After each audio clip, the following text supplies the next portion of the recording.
Sweet. Thanks for joining on the second installment of Guides Talk. My name is Daire. I'm one of the core guides here at Yamnuska Adventures. And this week I'm going to be taking you guys on a trip, a bit of a virtual tour of a bunch of my favorite Alpine trips that I get to guide with Yamnuska in the summer months.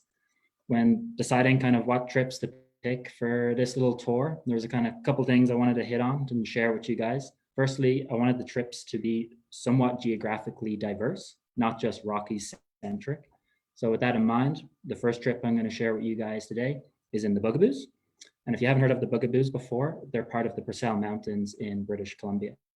But because, we are a Rockies company and the Rockies are the best, in my opinion, the second trip will be up on the Icefields Pkway. And if you haven't heard of the Icefields Pkway before, that's kind of in between Banff and Jasper, kind of right in the heart of the Rockies. Second thing I wanted to hit on was picking trips that were obviously in wild and challenging places, but still what we would consider kind of like your intro level mountaineering trips. So they might appeal to people, who don't have a whole lot of mountaineering or alpine climbing experience. And so let's get into it. We're going to go and check out the Bugaboos to start. So the Bugaboos, are affectionately known by climbers as the Bugs. They're one of North America's most famous alpine climbing playgrounds and are made up of a series of granite spires rising out of the glaciated wilderness of the Purcells. It's truly one of those places that needs to be seen to be believed. And I can honestly say, growing up in Ireland, I almost wetted myself the first time I saw them. They attract climbers from all over the world, eager to test themselves on beautiful splitter cracks in a serious and hazardous alpine environment. It needs to be on any climber's tick list. The route I'm going to focus on in particular today is the west ridge of Pigeon Spire, which by any account is one of the most classic climbs in all of the Bugaboos. The climbing line for Pigeon Spire kind of starts on the bottom right of the ridge line and kind of makes its way up all the way to the top of that spire in the photo. I picked this route as I think it'll appeal to a lot of folks watching, as it's not too challenging, consisting mostly of 4-class scrambling terrain. But the position and exposure on this route are absolutely ridiculous. I'd say it's a great introduction to what the Bugaboos have to offer, especially if you haven't climbed in the area before. The route itself is only given a grade of 5.4, but it's widely considered to be the best 5.4 in all of North America. However, although it's not the hardest climb in the world, it certainly isn't one to be underestimated either. What it lacks in physically demanding climbing, it certainly makes up for with its technical rope work trickery on the route. And, it's not a traditional multi-pitch climb where you're climbing vertical, pitch after pitch, anchor to anchor. Instead, this route travels along a knife-edged ridge perched 300 meters above the glacier below. Because it's not a traditional multi-pitch climb, you can't rely on traditional multi-pitch tactics if you want to be successful on this route. Instead, you got to adopt some alpine climbing techniques, which is kind of why I thought this would be a nice one to pick today. And so what I mean by, picking alpine climbing techniques is that instead of doing a pitch of climbing anchor to anchor, you have to make these numerous transitions from short roping to short pitching, depending on what the route throws at you. And by virtue of these techniques, you need to make a lot of decisions on how to move efficiently and safely on the route. For example, perhaps you could climb at the same time as your partner, but use terrain in between you to protect. Or if you need more security than that, doing these like very short and quick pitches using anchors and belays that you wouldn't typically use multi-pitch rock climbing, such as using horns and boulders along the route. For all these reasons, a lot of really experienced alpine climbers and multi-pitch rock climbers struggle on this route, and it's typically used in the guides exams as well. An adventure to the west ridge of Pigeon, or any objective in the Bugaboos really, is kind of a multi-day endeavor. And the red line that I've drawn on Google Earth here kind of shows you where Pigeon Spire is in the background. And to get there actually takes 2 days from the parking lot. And we typically do an overnight at the cane hut. The first day, no matter what route you're going to try doing the Bugaboos, has you driving up a rough logging road to get to the parking lot. In this picture here, you can see how climbers have built these makeshift fences around their cars to protect from the local porcupines who like to eat the rubber and the brake and pads and stuff like that. And a few climbers have been caught off guard by that in the past, where they've been a successful trip done, racing back down the road, only to discover their brakes don't work. And so from the trailhead, burdened with heavy packs, filled with climbing equipment, we're going to head up the trail. And so heading up the trail, it's about 4 kilometers to the cane hut. Not that far, but it's quite steep in elevation, about 700 meters of elevation to gain. In this picture, hiking past the fireweed, you're looking up at the houndstooth. And you can see how the hike itself would be reason enough to make a trip into the Bugaboos. And it is popular with day hikers as it is climbers these days. As beautiful as it is, you know, this hike does pack a punch. 700 meters of vertical elevation to gain. The lactic acid definitely starts to build and the legs start to scream. As we kind of keep going up the trail, we eventually make our way to some ladders and cables we have to climb up. And it's at this point of the trip, most people start cursing their guides, saying, you should have told me to hire a reporter for this. But it's a small price to pay for an entrance fee into the area, you know, because when we get to the hut, we can soak in the nice glacially fed streams, nice glass of whiskey in hand if you're lucky. Summit day includes a mandatory alpine start that has us crossing over the Crescent Glacier. You certainly feel small here, shadowed by snow-packed Spire on your left and Bugaboos Spire on your right. Bugaboos Spire is home to the world-famous Northeast Ridge, 50 Classic in North America. After about an hour or so of stumbling in the dark, we head up the steep snow slopes of the Bugaboos Snowpatch Col, which you can see in the bottom right of this picture. Ascending these slopes, and of course later in the day, descending them, is typically the most hazardous part of any Bugaboos journey. It's particularly hazardous these days as the receding glacial ice has a bunch of boulders kind of perched on top of each other that are just ready to fall down during the heat of the day. Once at the top of the col, we'll have gained 500 meters from the hut, and from the BS col, we're going to make our way across the Val Glacier.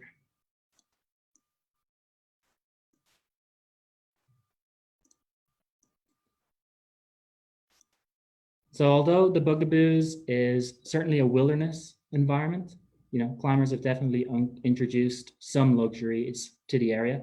You know, there's a toilet, for example, at the base of West Ridge of Pigeon. This arguably gets the prize for best view in the world while relieving oneself. Just don't expect there to be any toilet paper now that it costs $10 a roll. Actually, with that in mind, you know, you could feel free to bring some toilet paper as a gratuity for the guys this summer. Trip to the outhouse completed, and probably being a few pounds lighter, let's head up the ridge now. And so from this picture, it's obvious, you know, that normal climbing techniques are probably not going to be adequate on this route. It's not a normal multi-pitch climb. Instead, we'll have to do a lot of transitions between, you know, short pitching and short roping to move as quickly and efficiently as we can up the route. And this is a picture of Richard House doing that, just that, using a horn for a belay. So the route keeps going up, follows a narrow ridge until it eventually becomes this like ass-puckering knife-edge traverse. And this is the world-famous Au Cheval. Those particularly deranged in the head, like the lady in this photo, don't mind walking across that, but most people just do the Alpine butt scooch. You got sheer 400 meters of sheer nothingness on either side on that one. And just when you thought you couldn't scare the bejesus out of yourself anymore, the summit of the Spire is actually guarded by this 5-4 slabby traverse that actually is the grade for the route, and where you have to mush your fingers into this small seam to get through this crux. But once at the top of the route, you'll suddenly be reminded why it was all worth it, until the sudden realization hits you that you have to do it all over again, but this time in reverse. Sweet. So I hope you enjoyed that little trip into the Bugaboos. If you have any questions about the Bugaboos or anything for that matter, I think any question today is fair game. Just put them in the comments and we'll answer those at the end. Okay. So we're now going to head about 170 kilometers to the northeast and check out a route up on Athabasca on the Icefields Pkway. So Mount Athabasca is one of the most accessible and big peaks in the big glaciated peaks in the Canadian Rockies. It's positioned right on the edge of the Columbia Icefields, and the road almost takes you right to the glacier. This makes it a bit of a lazy alpine objective, as it doesn't require the entrance fee hike to get you to the goods that is mandatory in many alpine destinations like the Bugaboos. For this reason, you know, it's probably the most climbed glaciated peak in the entire Rockies. And it's usually the first glaciated peak ascended by many of those getting into mountaineering or alpine climbing. Whereas places like the Bugaboos have a very short climbing season, because the routes require dry rock. Athabasca, being a snow and ice playground, has a really, really long climbing season, usually being climbable from late May to late September. Typically, early season, the routes will be snow covered, and later in the season, they are typically bare ice and rock. The standard route up the peak, which I've drawn in red, is via the North Glacier, or what most climbers call the ramp route. This is a moderate objective, which only requires a little bit of a mountaineering experience, but because it is an 11,000er, still definitely requires a bit of a try-hard attitude. From the parking area, which is already at 2,000 meters, we pick up a small climber's trail that follows a moraine crest up until we get to where the moraine and the glacier join together. This is usually done entirely by headlamp. So rather than a beautiful view of the peak like in the picture, you're actually going to be looking at the feet of the person in front of you. The next picture is taken from where we gear up and when we step onto the glacier. And from here, you get a great view of the other routes that commonly get climbed and commonly get guided on the peak. These are a little bit more technical in nature. They require a higher level of experience, and in addition to a bit better snow quality conditions. But they're also great objectives for folks who have completed the ramp route before and want to up the game a little bit. These classics, from right to left, include the Silverhorn, the North Face, and the North Face bypass. The Silverhorn is the obvious pyramid-shaped feature on the right side of the photo. This is not the summit itself, but it's actually part of Athabasca's West Ridge. The actual summit of Athabasca is on that left side of the photo, kind of where it flattens out. And from this perspective, it looks to be a little bit lower, but it's actually the true summit. The ramp route, which is the little tour I'm taking you guys on today, this actually takes the obvious ramp that trends left to right underneath the Silverhorn. But to climb the Silverhorn itself, you do the same approach as for the ramp, but instead of going right up the ramp, you go left, crossing a series of sometimes complex bergschrunds to get you onto the pyramid face. Then you have to enter the pain cave, put the pedal to the floor, and ascend calf burning 300 vertical meters, 45 degrees snow and ice. It's a good route to do. Next along is the North Face. This route is in the middle of the dark cliff face in the photo.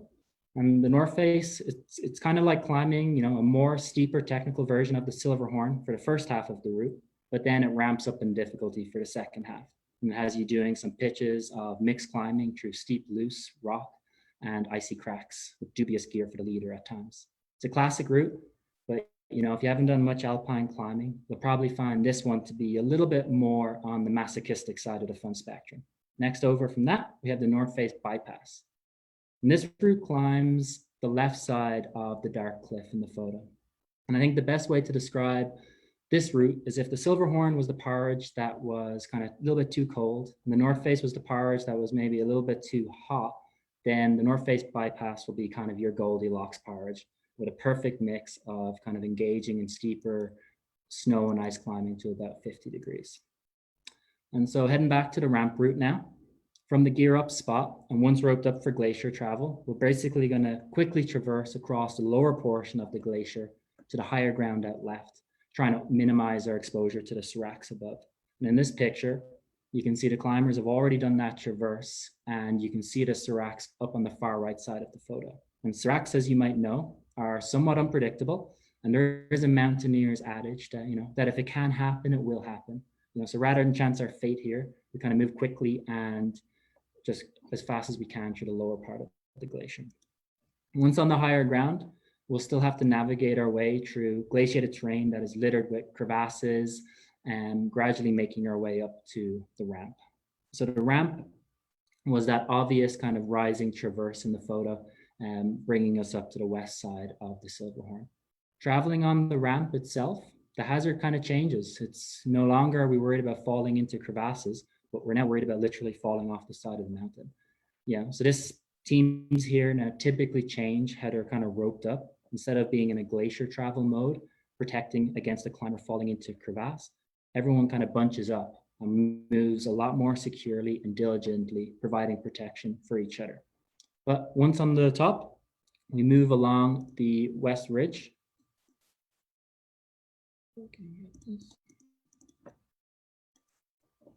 And this is a picture here from the top of the Silverhorn, looking over to the summit of Athabasca. Google Earth kind of makes the top of this ridge look quite broad, but it's anything but that. It's basically a sheer drop 600 meters on either side to get to the true summit. Standing on top of the summit, we'll have gained almost 1,500 meters of elevation and traveled probably about 8 kilometers from the car. And I think the big reward in climbing a peak like Athabasca is not the summit itself, but the amazing views over the Columbia Icefields, where you see a bunch of 11,000ers, and you can see some of them in the background, such as Andromeda, Snowdome, Kitchener, Mount Columbia. And this kind of concludes our trip to the ramp route on Athabasca. So if you have any questions about the trips that I was talking about, or anything in general that you're curious about, like I said, any question is fair game, put them in the comments. I'll answer those as best I can. And yeah, just want to say as well, we definitely appreciate everyone for joining, trying to make these a weekly series. So keep tuning in if you can, appreciate it. Got some questions, Tim? So preference for rope diameter for Pigeon, given Glacier and rock. Yeah, so that's a great question about the diameter of rope you should use for an Alpine rock route, but that you're also going to be traveling over a glacier on. I would say probably wouldn't want to go any less than like a 9.5 maybe, just because if you go skinnier than that, you're basically going to have your ropes wear out on you very, very quickly. If you had a specific rope that you just wanted to do for a few trips and you know it's going to wear down pretty quick, you could maybe push that diameter a little bit smaller, maybe closer to 9. But I definitely wouldn't go any narrower than that, and I'd make sure my rope was dry treated as well.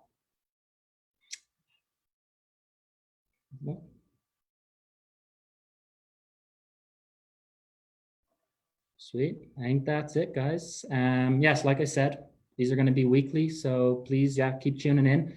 If there's other topics that you guys are interested in hearing about, feel free to put those in the comments as well, and we'll try kind of make videos as well of those. Sweet. Hope everyone stays safe and stays healthy, and then we'll see you guys next week.